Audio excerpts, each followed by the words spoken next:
จะวัชเชนะโสติเตโหตุสัพพทาด้วยการกล่าวสัจธรรมนี้ขอถวายพระพรกรมอุตุได้ประกาศบอกไว้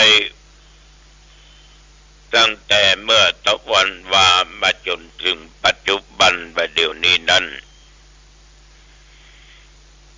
ที่บริเวณวัดดอกตองและใกล้เคียงบ่มีฝนตกแม้แต่หยดเดียวอากาศก็เริ่มร้อนขึ้นมาตั้งแต่ตอนกินของงายแล้วว่าจนถึงหนุ่มบ่ายเที่ยงบ่ายโมงบ่าย2 3 4 5ตกเย็นมาก็อากาศก็เริ่มเย็นมาปัจจุบันนี้อุณหภูมิ21 องศาพ่อแม่พี่น้องญาติโยมท่านผู้ฟังแต่วันนี้ก็ได้มีญาติมีโยมเดินทางมาจากอำเภอดอยสะเก็ดตำบลแม่คือบ้านป่าบงและบ้านต้นพึ่งอำเภอดอยสะเก็ดก็มีแม่เยาวลักษณ์เรือนสุภาพร้อมกับหมู่พี่หมู่น้องญาติหลานเหลนลูกเต้ามากระทำบุญคล้ายวันเกิดครบ83 ปีแม่เพิ่นมีอายุถึง83แก่เหลือทุกเจ้าหนุ่มทองไม่5ก็ทำบุญซื้อเครื่องมือการแพทย์เครื่องช่วยหายใจไว้ห้อง ICU อำเภอหางดง1,000 ของบุญนอกนั้นก็มีแม่สมหมายจักแก้วต้นพึ่ง500 ของบุญคุณสุพิมพ์ดารินบ้านป่าบง300 ของบุญคุณอุทัยคุณสุพิษอินทชัยป่าบง100 ของบุญคุณยุทธนาและนางสาวนรีนาถเรือนสุภาตานไปหาป้อประยุน500 ของบุญก็ขอบุญกุศลนี้จุงไปรอดประถึงไปตึงด้วยจิมแม่นงเยาแม่ดาราจักแก้วแม่เยาวลักษณ์เรือนสุภาแม่จันดีมณีฉันตานไปหาป้อพรมแม่บัวทา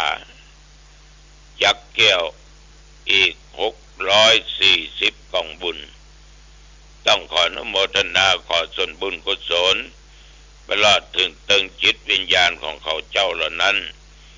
ได้กินได้บริโภคได้พ้นจากที่ยากพลาดจากที่ทุกข์ได้ไปเกิดบนเทวโลกพรหมโลกด้วยจิมพี่น้องญาติโยมท่านผู้ฟังตะวันนี้เปิ้นเอาน้ำมาทานแล้วเอาข้าวสารมาทานเอาผักเกษตรมาทานนอกนั้นน้ำพริกป่อเมียด้วยนะ น้ำพริกป่อเมียนะมีขนมขนมนั้นผ่านเนอะขนมนั้นผ่านลองจิ้มมาละนะผ่านอร่อยมากล้ำมากนะโยมเป็นทำมาจากบ้านป่าบงอำเภอดอยสะเก็ดนอกจากนั้นญาติโยมก็ต่างคนต่างอยู่แต่ว่าดีใจที่ลูกเต้าพี่น้องเดียวกันอยู่ที่เดียวกันอยู่คนละหลังในหมู่บ้านป่าบงก็หาได้ยากจะดาคงจะสังเกตได้ในยุคสมัยก่อนนั่นนะเช่นปู่อุ้ยแม่อุ้ยเฮาเนี่ยก็มีลูก3 คน4 คนคำว่าคนเก่าอยู่เฮือนเก่าก็คนป่ายสุดท้องอยู่เฮือนเก่าและลูกเต้าทั้งหลายส่วนมากก็ไปแปลงบ้านแปลงแปลงเอื้อนอยู่กับครอบครัวก็บ่ไกลกับบ้านพ่อบ้านแม่ ฉะนั้นครอบครัวในสมัยก่อนจึงได้รับความอบอุ่นกีฬาอยู่ทางเหนือแกงป่าไอ้แก้วอยู่ทางกลางทางใต้แกงอ่อมแอมคนลาบชิ้นซาชิ้นติวมาคนละถ้วยคนละถ้วยละจานพ่อแม่ก็มีความอบอุ่นลูกเต้าหลานเหลนได้นั่งกินข้าวไปโต้ยได้ไข้หัวโต้ยหยอกล้อกันโต้ยกินข้าวลำน้ำลงมีอารมณ์ดีก็จ้อยย่อยอาหารโต้ยฉะนั้นครอบครัวของคุณแม่เยาวลักษณ์เนี่ยเขาแสดงความดีใจนักเน้อที่อยู่กันเป็นกลุ่มเป็นก้อนแต่ว่ากินของงายไปที่วัดขันแก้วไปเจริญพุทธมนต์งานฉลองเสนาสนะในวัด7-8อย่างโดยท่านพระครูประภาสกิจจานุรักษ์เป็นเจ้าอาวาสความได้ศรัทธาปนิมนต์ตุเจ้าก็เป็นสาวก็ตนเป็นจะปล่อยหลวงวันที่16-17มีนาที่จะถึงเนี้ยแต่ว่าเปิ้นตานตุงตานอย่างทุกสิ่งทุกอย่างก่อนลวดฉันเป็นที่หั่นก่อนที่จะขึ้นไปหอฉันนั้นก็มีพ่อนานประพัดแม่จันสีดวงแสงบ้านสันบัตศักดิ์ห่างดงอันเนี้ยหอมมาแถม300กล่องบุญเปิ้นทำบ่อยนะเปิ้นทำบ่อยพ่อนานประพัดต้องขออนุโมทนาเป็นอย่างมากเน้อนอกนั้นยมยุรีศรีวิไลเป็นนำผ้าไตรมาบวชเนน2 ไตรเน้อขอบใจนัก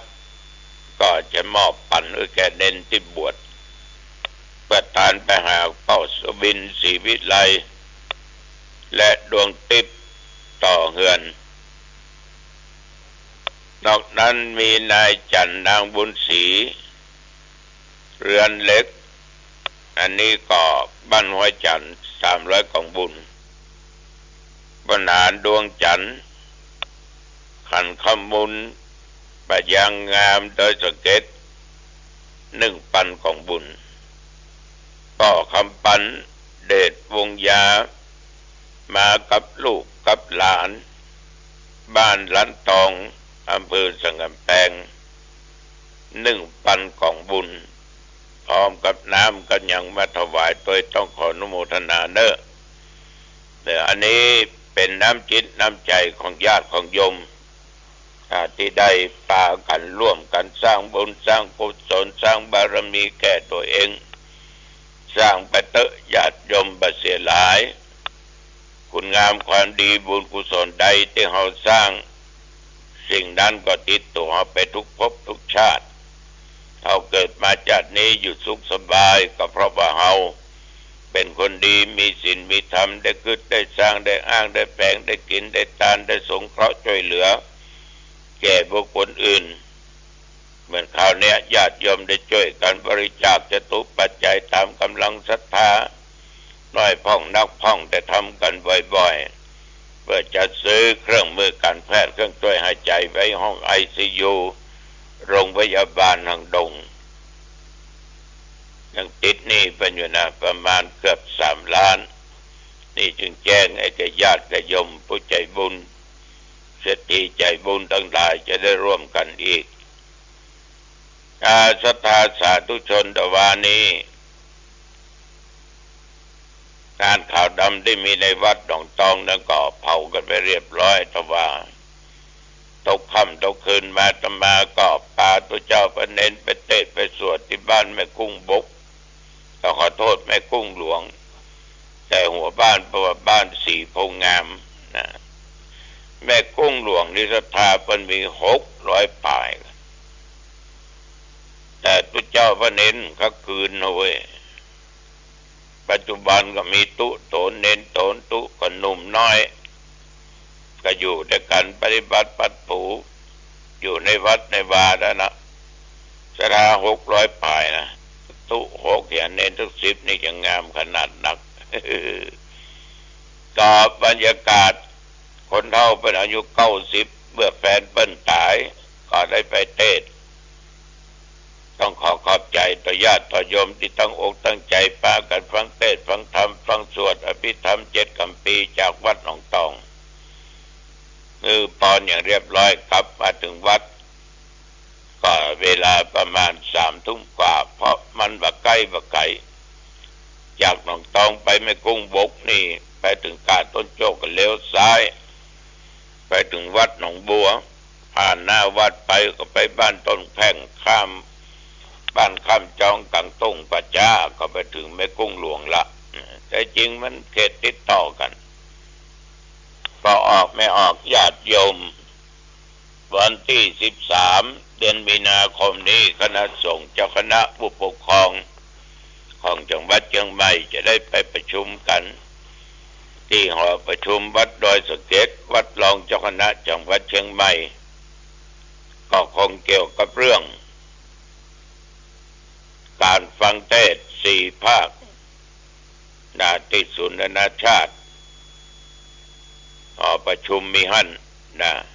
แต่ว่าจะประชุมกันวันพุธก่อนวางแผนงานกันก่อนงานจะมาถึงวันที่3 วันที่4 เดือนเมษายนญาติโยมก็พากันไปฟังเทศน์ฟังธรรม4 ภาคภาคเหนือภาคใต้ภาคกลางภาคอีสานไปฟังกันเพื่อเป็นการถวายพระพรชัยมงคลแด่องค์พระบาทสมเด็จพระเจ้าอยู่หัวพระวชิรเกล้าเจ้าอยู่หัวรัชกาลที่10ที่พระองค์ท่านนั้นมีพระชนมายุได้6 รอบ 72 พระพรรษาอันนี้ก็ขอฝากไว้ใกล้ๆจะแจ้งรายละเอียดรับทราบทุกขังอริยสัจจังปริญญายังอริยสัจคือทุกข์อันเฮาทั้งหลายพึงกำหนดหูพ่อแม่พี่น้องศรัทธาทุกข์มีหลายอย่างแต่ถ้าอู้ถึงปกิณกะทุกข์เป็นว่ามันเป็นทุกข์จรเกิดกับคนเฮาแต่ละคนมันก็ต่างระดับต่างกันมันบ่แน่บ่นอนมันเป็นความทุกข์ ที่เกิดขึ้นกับจิตใจหย่อนสมรรถภาพใจบ่เข้มแข็งใจบ่แน่บ่นอนล้วนเละฉะนั้นญาติโยมมันก็บ่สามารถกำหนดเหตุการณ์ที่จะเกิดขึ้นจากภายนอกมากระทบตัวเฮาเรียกว่ามากระทบภายในตาหูจมูกลิ้นกายใจเหล่านี้เป็นต้นฉะนั้นคนที่มีปัญญาเนี่ยมีความรู้ความสามารถ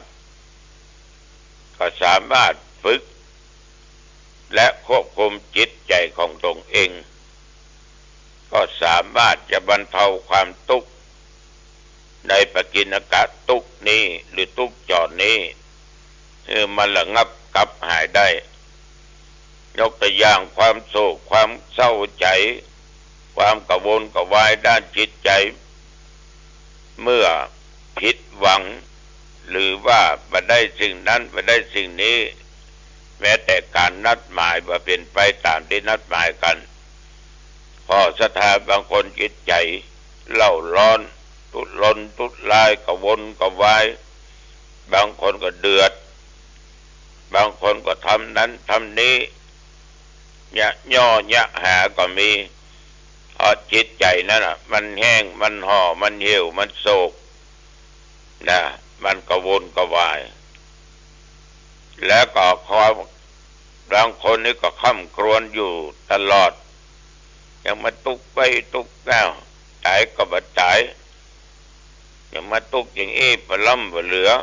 เอาเข้าซื้อหวยปบถูก เกิดมาชาตินี้อย่างมาตุกไปดีก็ตายไอ้หรอกบ่ดีเนอะไปคิดอย่างนั้นบ่ดี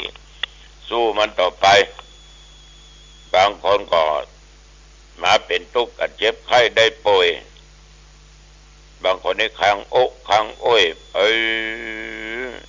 บางคนนี่แต่น่ะค้างอยู่หั่นน่ะ ยาก็บอกเขายอมกินปล่อยมันตายยะแต่จริงมันกลัวตายนั่นแหละไปค้างมันอย่างไปล้ำไปเหลือเปิ้นก็เจ็บกันโหลกินยุกกินยาไปหาหมอก็มันม่วนดีนี่หรอค้างมันม่วนแต่คนที่อยู่ใกล้มันม่วนนะกัน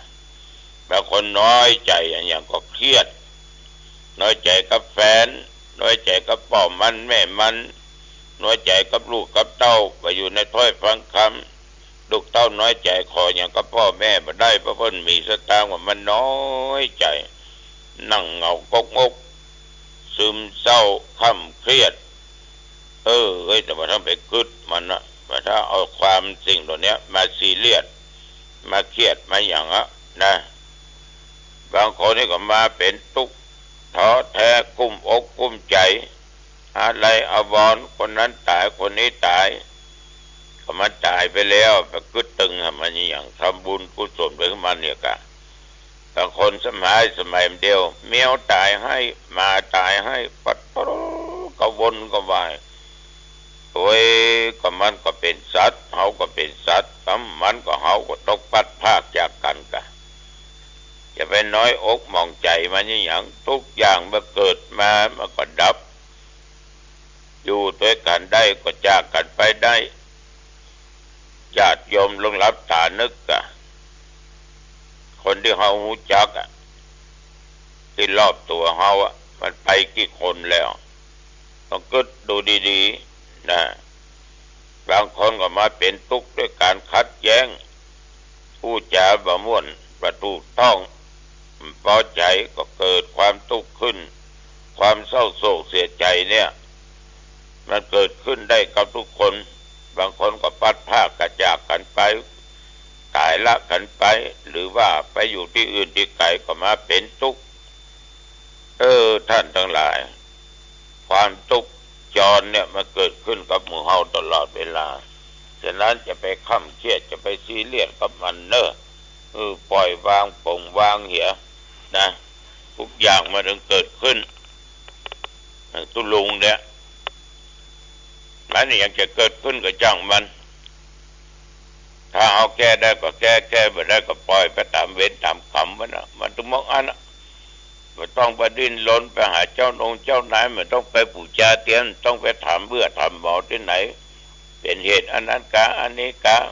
เปิดก็ตักตายมาสตางค์ก็มีบัญญัติก็กลัวบางคนนี่เป็นฉะนั้นไปต้องเอาชนะใจตัวเองก็ได้ปรับปรุงแก้ไขที่ตัวเก่าเนี่ยไม่ต้องไปปรับปรุงแก้ไขไม่ต้องให้คนอื่นมาแก้ไขตัวเก่าต้องแก้ไขตัวเก่านะเมื่อเกิดความเศร้าความโศกเสียอกเสียใจเราเกิดหาต้นเหตุของเขาเสียใจเพราะยังเพราะใดเขาถึงมาเป็นทุกข์กับสิ่งเหล่านี้ต้องมองถึงความเป็นจริงเนี่ยป้องกันนะทุกเจ้าก็ขอฝากไปกับญาติกับโยมลองนำไปคิดพิจารณาเอาละวันนี้จากกันไปมาเวลาก็พอสมควรเนาะอายุวันโนสุขังพลังพบกันใหม่โอกาสหน้าเจริญพรเราจึงจะเข้าถึงธรรมทุกวันนี้เราอยู่กับธรรมชาติเนี่ยเราอยู่กับธรรมชาติธรรมชาตินี่แหละทำให้เราเป็นทุกข์พ่อแม่แต่งงานกับพ่อธรรมชาติพ่อแม่เกิดกับพ่อธรรมชาติเรามีชีวิตอยู่ครอบครองทรัพย์สมบัติอยู่ก็เพราะธรรมชาติเรารู้ว่าธรรมชาติเป็นเหตุให้เกิดความทุกข์เราก็ต้องหนีออกจากธรรมชาติต้องออกจากธรรมชาติต้องหนีธรรมชาติเพื่อไปอยู่กับธรรมะธรรมะนั้นจะทำให้เราสงบธรรมชาติจะทำเรามีความสุขความสุขคือเราไปอาศัยเช่นไปอาศัยลูกเกิดเป็นความสุขลูกไปอาศัยแม่นี่คือความสุขสามีไปอาศัยภรรยาคือความสุขปู่ย่าตายายอาศัยลูกอาศัยลูกหลานนั่นคือความสุขแต่ถ้าความธรรมะนั้นเราจะไปอาศัยความสงบสุขไม่ได้อาศัยแม่ไม่ได้ไปอาศัยพระพุทธเจ้าไม่ได้ไปอาศัยบุคคลใดบุคคลหนึ่งไม่ได้อาศัยสิ่งใดสิ่งหนึ่งแต่อาศัยตนเอง ตนแลเป็นที่พึ่งแห่งตนคืออาศัยตนเองธรรมะบอกให้เราอาศัยตนเองเราบำเพ็ญเพียรภาวนาถึงจุดหนึ่งเราจะรู้ว่าความสงบสุขคือความสุขธรรมะจะให้เราเกิดคำว่ากายวาจาใจเราสงบสุขกายวาจาใจเราสงบสุขกายวาจาใจเราก็นิ่งกายวาจาใจเราก็มั่นคงกายวาจาใจเราก็ไม่หวั่นไหวเพราะกายวาจา